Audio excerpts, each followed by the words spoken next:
భారత్లోని అన్ని ఛానల్స్ ను ఆంధ్రదేశంలో ప్రసారం చేస్తున్న ఏకైక నెట్వర్క్ సిటీ కేబుల్. నమస్తే, welcome to city cable news with Akhila. బులెటిన్ల ముందుగా హెడ్లైన్స్.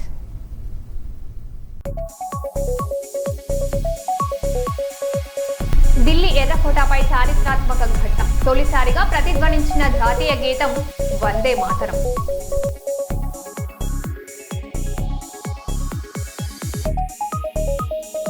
వర్ధన్నపేటలో జాతీయ జెండాకు అవమానం. తలకిందులుగా జెండా ఆవిష్కరించిన మాజీ ఎమ్మెల్యే ఆరూరి రమేష్.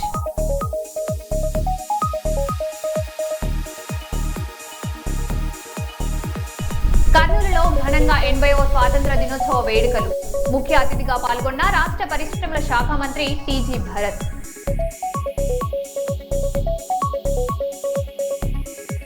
గోల్కొండ కోటపై మువ్వెనెల జెండా ఎగరేసిన ముఖ్యమంత్రి రేవంత్ రెడ్డి.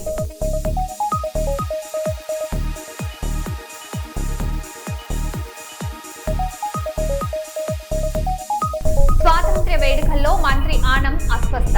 బీపీ తగ్గడంతో వేదికపైనే కళ్ళు తిరిగి పడిపోయిన మంత్రి.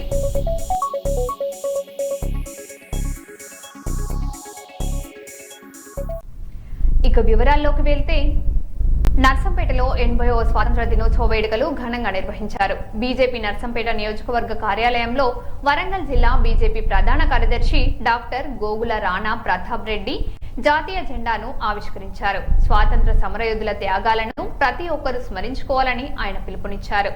ప్రధాని నరేంద్ర మోదీ నాయకత్వంలో దేశం అన్ని రంగాల్లో అభివృద్ధి చెందుతుందని పేర్కొంటూ యువత దేశ నిర్మాణంలో భాగస్వాములు కావాలని కోరారు.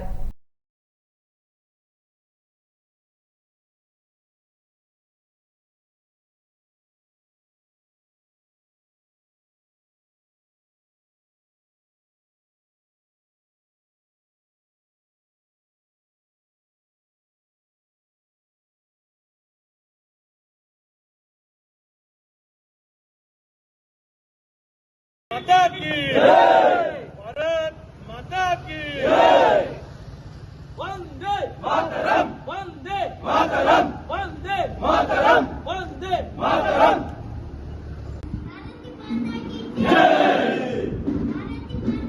जय नरेंद्र मोदी गारी नायकत्वं, नरेंद्र मोदी गारी नायकत्वं, भारत माता की जय. హన్మకొండ జిల్లా పరకాలలో ముఖ్యమంత్రి రేవంత్ రెడ్డి పర్యటనకు అధికారులు పకడ్బందీ ఏర్పాట్లు చేస్తున్నారు.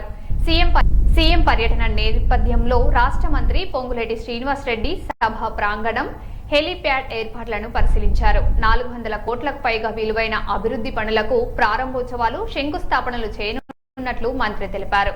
పరకాల 100 పడకల ఆసుపత్రి, ఇందిరమ్మ ఇళ్లతో ప్రజలకు మరిన్ని సౌకర్యాలు అందేనున్నాయని వెల్లడించారు. తెలంగాణ రాష్ట్ర ప్రజలకు, దేశ ప్రజలకి స్వతంత్ర దినోత్సవ శుభాకాంక్షలు తెలుపుకుంటూ రేపు అంటే ఆగస్టు 16వ తారీఖు మధ్యాహ్నం 4 గంటలకి తెలంగాణ రాష్ట్ర ముఖ్యమంత్రి గారు, గౌరవ ముఖ్యమంత్రి రేవంత్ రెడ్డి గారు వరంగల్ జిల్లాలోని పరకాల నియోజకవర్గానికి రావటం జరుగుతుంది. పరకాల నియోజకవర్గంలో అనేక అభివృద్ధి కార్యక్రమాలు, ఓపెనింగ్లు, శంకుస్థాపన గౌరవ ముఖ్యమంత్రి రేవంత్ రెడ్డి గారి చేతుల మీదుగా చేసుకోవడం జరుగుతుంది.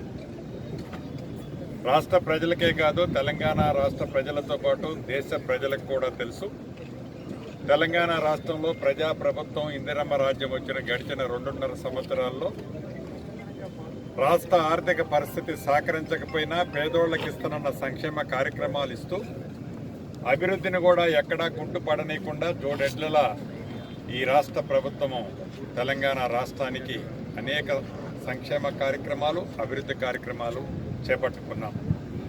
దాంట్లో భాగంగా సుమారు రేపు ఆనాటి ప్రభుత్వం శంకుస్థాపన పేరుతో 100 పడకల హాస్పిటల్ రాళ్లేసిపోతే ఈ ప్రభుత్వం వచ్చిన తర్వాత పెద్ద ఎత్తున కోట్లాది రూపాయలు ఈ రాష్ట్ర ప్రభుత్వం వచ్చిన తర్వాత ఖర్చు పెట్టి ఆ శంకుస్థాపన వేసిన శిలాఫలకాలన్నిటినీ పేరుకు శంకుస్థాపన వేశారే తప్ప బేసిజాలకు పోకుండా ఆనాటి ప్రభుత్వం శిలాఫలకాలు వేసింది. ఈ ప్రభుత్వం ఆ శిలాఫలకాలు టచ్ చేయము అనకుండా ప్రజలకి మంచి జరిగే కార్యక్రమాలన్నింటినీ ముందుకు తీసుకునే పోయే దాంట్లో భాగంలో 100 పడకల హాస్పిటల్ను కూడా సక్సెస్ఫుల్గా స్థానిక శాసనసభ్యులు రేవూరు ప్రకాష్ రెడ్డి గారు, అదే రకంగా సోదరిమణి ఎంపీ కావ్య గారి సూచనలు ఆలోచనలకు అనుగుణంగా గౌరవ ముఖ్యమంత్రి గారి సహకారంతో 100 పడకల హాస్పిటల్ని కంప్లీట్ చేశాం. ఓపెనింగ్లు కానీ శంకుస్థాపనలు కానీ నాకు తెలిసి ఒక 250 నుంచి 270 కోట్ల రూపాయలు 400 క్రోర్స్ వాల్యూ చేసే వర్కులు ఓపెనింగ్లు శంకుస్థాపనలు రేపు చేయడం జరుగుతుంది. అదేవిధంగా పరకాల నియోజకవర్గంలో మొదటి విడత ఇందిరమ్మ ఇళ్ళు ఇచ్చాం, రెండో విడత ఇందిరమ్మ ఇళ్ళు ఇచ్చాం. అంటే మొదటి విడత 3,500, రెండో విడత 2,000, 5,500 ఇందిరమ్మ ఇళ్ళు మేము ఏదైతే ఇచ్చామో వీటే 275 కోట్లు, ఇంటికి 5 లక్షల రూపాయల చొప్పున. అయినా కూడా ఇంకా 2 విడతలు, ఇప్పుడు ఇచ్చే 2 విడతలు కాకుండా ఇచ్చే దాంతో 2 విడతలు కాకుండా భవిష్యత్తులో కూడా మరొక 2 విడతలు ఇవ్వాలని ఈ రాష్ట్ర ప్రభుత్వం, పేదవాడి కష్టం తెలిసిన ప్రభుత్వం, అది కూడా ఏర్పాటు చేసుకున్నాం. స్థానిక శాసనసభ్యులు, పార్లమెంటు సభ్యురాలు వీరందరూ గడిచిన 2-3 రోజుల నుంచి సీఎం గారి సభకు కావాల్సిన అన్ని ఏర్పాట్లు సక్సెస్ఫుల్గా అధికారుల సహకారంతో చేయటం జరిగింది. నాకు తెలిసి రేపు సుమారు ఒక 75,000 నుంచి 80,000 మంది కేవలం ఇదే నియోజకవర్గం నుంచి స్వచ్ఛందంగా పెద్ద ఎత్తున పబ్లిక్ సీఎం గారికి స్వాగతం పలకటానికి, గౌరవ ముఖ్యమంత్రి గారు ఇచ్చే సందేశాన్ని వినటానికి వస్తున్నందుకు వచ్చే ప్రతి ఒక్కరికి రాష్ట్ర ప్రభుత్వ పక్షాన స్వాగతం తెలుపుతూ సెలవు తీసుకుంటాం. పెద్దపల్లి జిల్లా రామగుండంలోని సింగరేణి RG1GM కార్యాలయంలో 80వ స్వాతంత్ర దినోత్సవ వేడుకలు ఘనంగా నిర్వహించారు. RG1GM లలిత్ కుమార్ జాతీయ జెండాను ఆవిష్కరించి స్వాతంత్ర సమరయోధులకు నివాళులర్పించారు. సింగరేణి కార్మికులు, అధికారుల సమిష్టి కృషితో సంస్థ లాభాల పయనిస్తుందని ఆయన తెలిపారు. అనంతరం ఉత్తమ కార్మికులను ఘనంగా సన్మానించారు.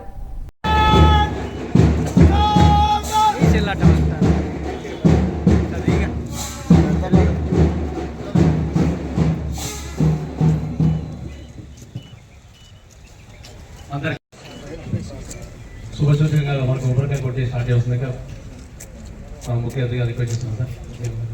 కొబ్బరికాయ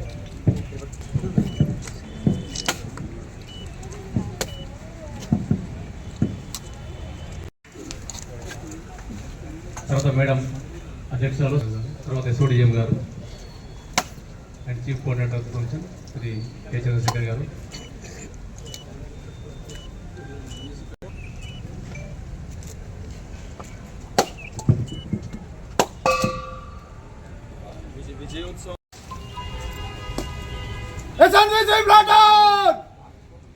तीन में देना चलेगा, देने मत, बस से चल।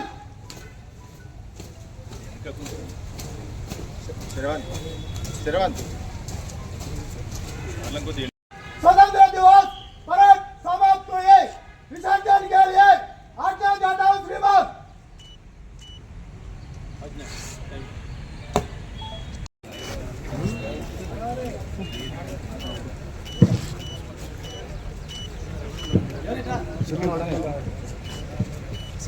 తిరుపతి సాంగ్ రెడీ చేసుకోండి సార్.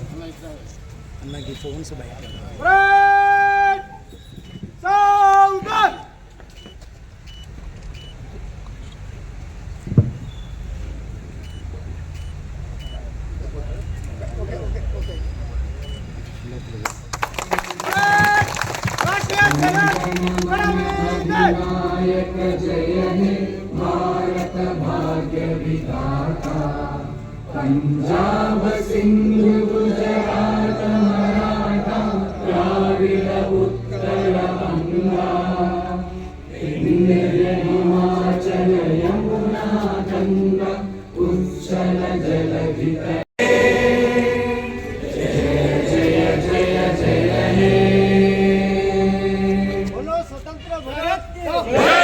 అందరికీ నమస్తే. ఈరోజు సింగరేణి వ్యాప్తంగా స్వాతంత్ర దినోత్సవ శుభాకాంక్షలు ఘనంగా ఏర్పాటు చేసుకుంటున్నాము. చైర్మన్ శ్రీ బుద్ధప్రకాష్ గారు కొత్తగూడెంలో జాతీయ జెండాను ఆవిష్కరించి అక్కడ ఉత్తమ ఉద్యోగులకు బహుమతులు అందజేస్తున్నారు. డైరెక్టర్లు కూడా వారితో పాల్పంచుకుంటున్నారు. సింగరేణి వ్యాప్తంగా ప్రతి గనిలో ప్రతి డిపార్ట్మెంట్లో ఆనందోత్సవాలు వెల్లవిస్తున్నాయి. దానికి తోడు కొత్త సంతోషకరమైన విషయాలు అవుతున్నాయో తాడిచెర్ల బ్లాక్ కానీ ఇటు మణుగూరు డిప్ సైడ్ బ్లాక్ కానీ సాధించినందుకు సింగరేణి ఉద్యోగులు, ఉద్యోగ సంఘాలు, కుటుంబ సభ్యులు అందరూ ఎంతో హర్షాన్ని వ్యక్తం చేస్తున్నారు. దీనికి డిప్యూటీ సీఎం శ్రీ బట్టి విక్రమార్క గారు, గౌరవ చైర్మన్ శ్రీ బుద్ధప్రకాష్ గారు, డైరెక్టర్స్ని అందరూ సంతోషంగా అభినందిస్తున్నారు. ఇది మరి ఇదే స్ఫూర్తితో సింగరేణి మరిన్ని విజయాలు సాధించి ఉద్యోగులు, నాయకులు, అధికారులు అందరి యొక్క సమిష్టి కృషితో సింగరేణిని కష్టపడి పనిచేసి మరింత ఉజ్వల భవిష్యత్తు ఇవ్వడానికి ఈ యొక్క రోజుని స్ఫూర్తిదాయకంగా తీసుకోవాల్సిందిగా అందరూ అనుకుంటున్నాం. Thank you.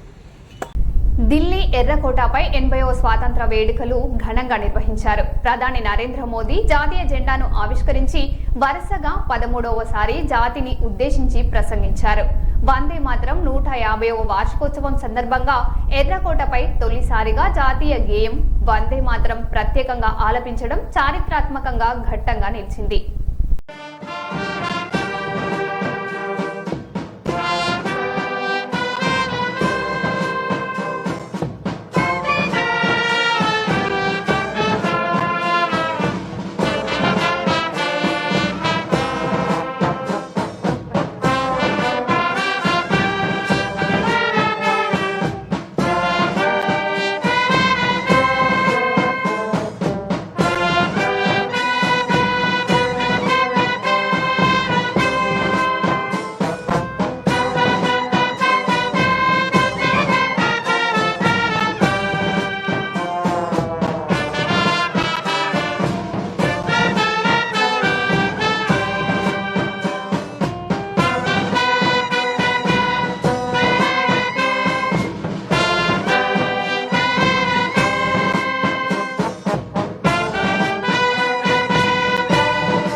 వరంగల్ జిల్లా వద్దనపేట అంబేద్కర్ చౌరస్తా వద్ద 80వ స్వాతంత్ర దినోత్సవ వేడుకల్లో జాతీయ జెండా విషయంలో పొరపాటు చోటు చేసుకుంది.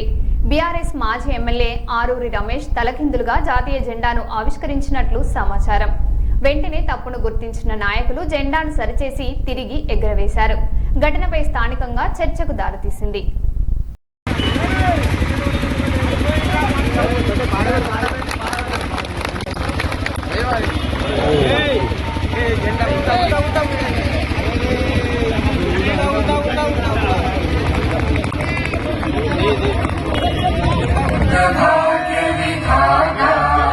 पंजाब सिंध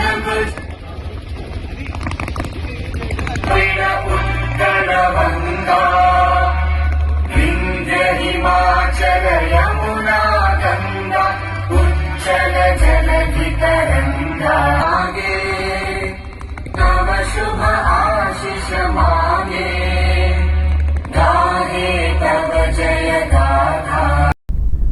తెలంగాణలో 80వ స్వాతంత్ర దినోత్సవ వేడుకలు ఘనంగా నిర్వహించారు. హైదరాబాద్ గోల్కొండ కోటపై ముఖ్యమంత్రి రేవంత్ రెడ్డి జాతీయ పతాకాన్ని ఆవిష్కరించారు.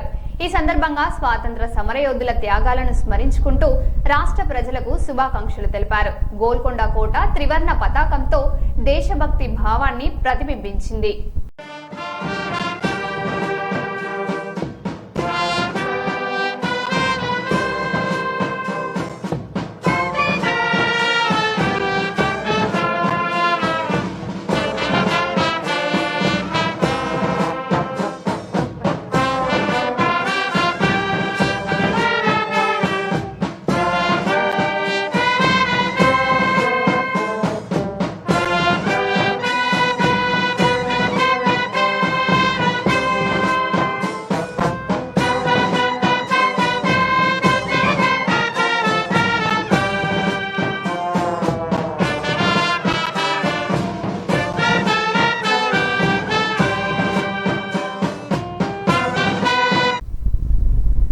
మహబూబాబాద్ జిల్లా దంతాలపల్లి మండలం కాల్వపల్లి గ్రామంలో జరుగుతున్న భూముల రీసర్వేను జిల్లా కలెక్టర్ స్నేహ శబరీష్ క్షేత్రస్థాయిలో పరిశీలించారు.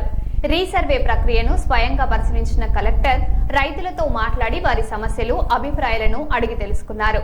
రీసర్వే పారదర్శకంగా రైతులకు ఎలాంటి ఇబ్బందులు లేకుండా నిర్వహించాలని అధికారులను ఆదేశించారు.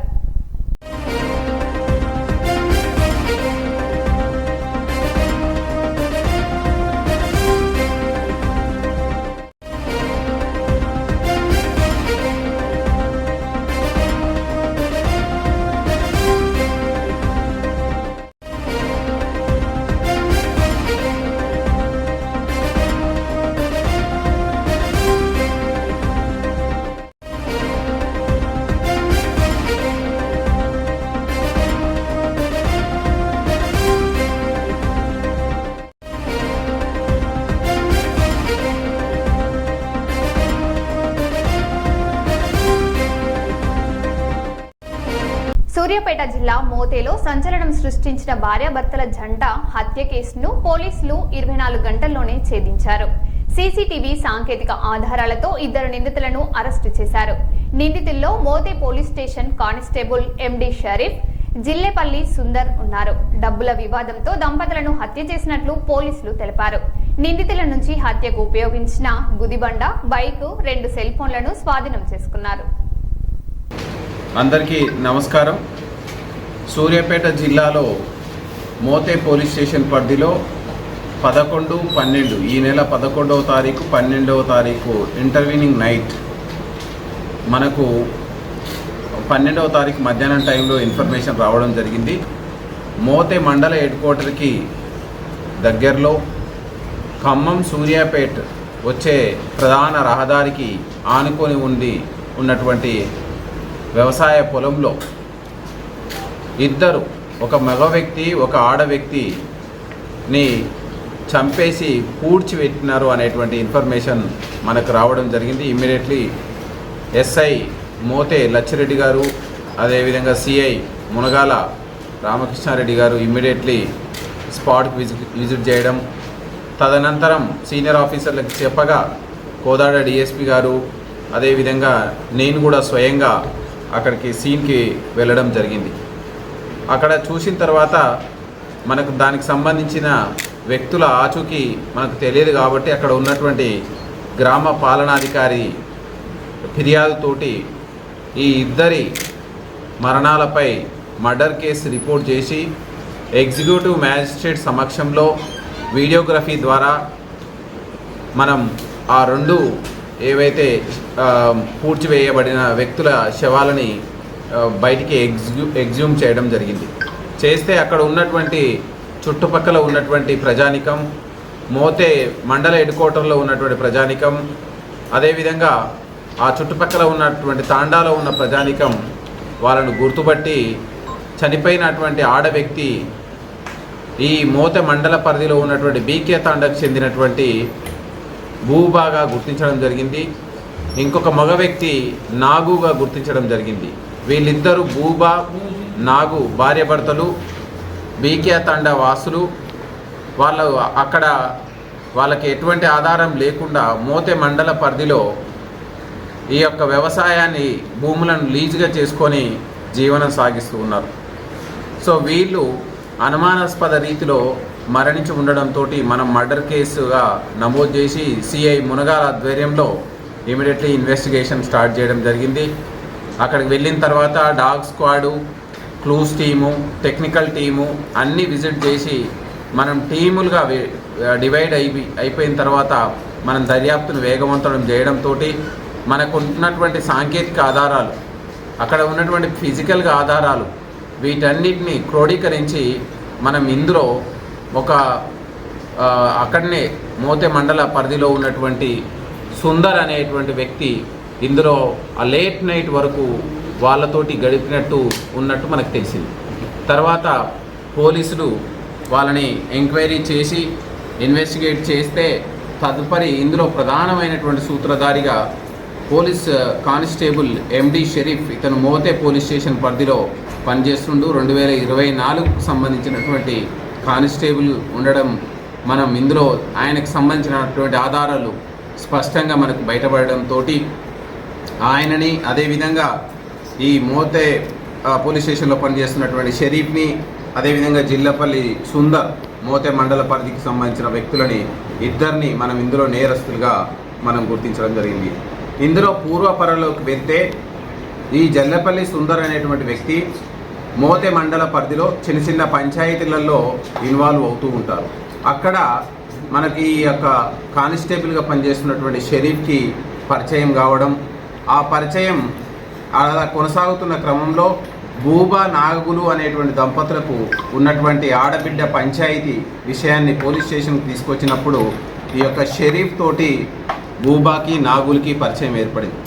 ఈ క్రమంలో భూబా అండ్ నాగులు ఇద్దరు కూడా వీళ్ళు అక్కడ మనకు వాళ్ళ ఇంటికి తరచుగా ఈ షరీఫ్ వెళ్ళడం, వాళ్ళకి సంబంధించిన ఇంట్లో జరిగే కార్యక్రమాల్లో వాళ్ళతోటి చాలా క్లోజ్గా మూవ్ అవుతున్నటువంటి సందర్భంలో భూబా ఒకరోజు నాగులు ఇద్దరు కలిసి వాళ్ళ బిడ్డ పంచాయతీ విషయంలో డబ్బులు అవసరం ఉన్నాయి, సహాయం చేయాలని ఈ షరీఫ్ని కోరితే ఫస్ట్లో డినై చేసినటువంటి షరీఫ్ తర్వాత వాళ్ళతోటి సిబ్బంది దగ్గరనే అప్పు తీసుకొని ఈ భూబా నాగులకి 3 రూపాయల చొప్పున ఇంట్రెస్ట్కి ఇవ్వడం జరిగింది. ఆ తర్వాత అది 3 నెలల్లో తిరిగిస్తారనేటువంటి నమ్మకంతో ఇంట్రెస్ట్ ఇచ్చిన తర్వాత ఇటీవల కాలంలో ఈ షరీఫ్ అనే కానిస్టేబుల్కి ఇతనికి ఈ మధ్య కాలంలో వివాహం కుదరడం జరిగింది. ఈ వివాహం కుదిరినటువంటి సందర్భంలో నా డబ్బులు నాకు ఇవ్వాలని అతను ఈ భూబా నాగలు దంపతులని కోరితే వాళ్ళు వీరితన్ని మీరు ఆల్రెడీ మాతోటి ఇంటిమసీ ఉంది, మా భార్యతోటి ఇంటిమసీ ఉంది, నాతోటి ఇంటిమసీ ఉంది అని ఆమె ఇతన్ని బెదిరియడం, నీకు డబ్బులు మళ్ళీ అడిగితే నీ మీద SC ST కింద రేప్ కేసు కింద కేసు పెడతామని బెదిరించడంతో ఈ యొక్క షరీఫ్ భయాందోళనకు గురై ఎలాగైనా నా డబ్బులను రాబట్టుకోవాలి, వీళ్ళు నన్ను మోసం చేసిర్రు, వీళ్ళని ఎట్లయినా ఎలిమినేట్ చేయాలనేటువంటి పథకాన్ని ఒక పూనుకోవడం జరిగింది. ఈ క్రమంలో సుందర్ యొక్క సహాయం కోరడం జరిగింది. సుందర్ కూడా తాను వాళ్ళని ఎలిమినేట్ చేసేందుకు ఒప్పుకోవడం జరిగింది. ఈ క్రమంలో వీళ్ళని నమ్మించి బయటికి తీసుకురావాలనేటువంటి ఒక పథకాన్ని రచించడం జరిగింది.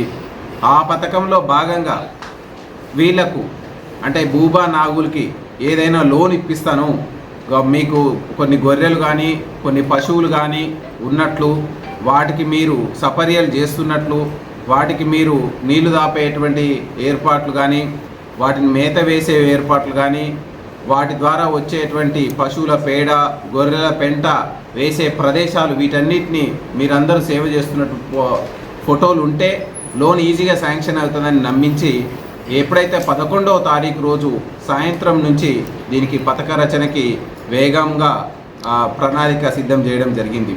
ఇందులో భాగంగానే ఫస్ట్ ఈ సుందర్ అదేవిధంగా ఈ యొక్క షరీఫ్ ఇద్దరు ఈ భూబా నాగులు ఇంటికి వెళ్ళి అక్కడ నాగుల్ని ఈ విధంగా మనం గుంత తీసి అక్కడ ఫోటో పెట్టాలి అనేటువంటి ఉద్దేశంతో బైక్ మీద ఫస్ట్ మొదటగా 10:30 ప్రాంతాల్లో నైటు ఈ యొక్క షరీఫు, నాగులు, సుందర్ కలిసి ఇప్పుడు ఏదైతే నేరస్థలం పూడ్చిపెట్టిన ప్రదేశానికి తీసుకువెళ్ళడం జరిగింది.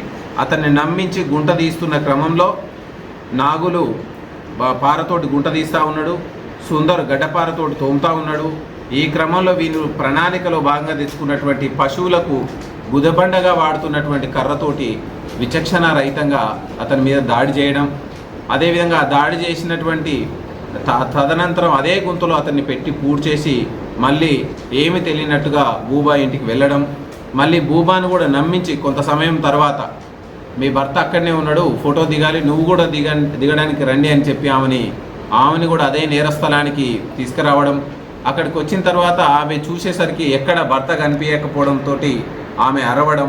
ఈ అరిసే క్రమంలో షరీఫు మరియు ఈ సుందర్ ఇద్దరు కూడా ఆమె మీద దాడి చేసి ఆమెను కూడా తలకాయ మీద అదే గుదబండతోటి కొట్టి అదే పక్కన ఉన్నటువంటి రోడ్డు పక్కన ఉన్నటువంటి గుంతలో పూడ్చిపెట్టడం జరిగింది. ఈ రెండవసారి పూడ్చే క్రమంలో సరిగ్గా బాడీ మొత్తం పూర్తి స్థాయిలో వాళ్ళు పూడ్చలేకపోవడం మూలంగా తెల్లారు గట్ల దారిన పోయే వాళ్ళు చూసి వాళ్ళ కాళ్ళ చేతులు బయటికి కనిపించేదాన్ని చూసి అక్కడ బాడీలు ఉన్నట్టు వాళ్ళు గుర్తించడం, వాళ్ళు పోలీస్కి ఇన్ఫామ్ చేస్తే తదనంతరంగా ఈ కేసు నమోదు చేయడం జరిగింది. ఇందులో పోలీస్ ఇమ్మీడియట్లీ మనం స్విఫ్ట్గా రియాక్ట్ కావడం, 24 గంటల్లోనే కేసు ఛేదించడం, ఎంతటి వారైనా వదిలిపెట్టే సమస్య లేదు అనేటువంటిది ఒక గట్టి సిగ్నల్స్. అది ఏ డిపార్ట్మెంట్కి సంబంధించిన వాళ్ళైనా, స్వయంగా మా డిపార్ట్మెంట్కి సంబంధించిన వాళ్ళైనా ఎవరిని కూడా. మరో బులెటిన్లో మళ్ళీ కలుద్దాం. Stay tune.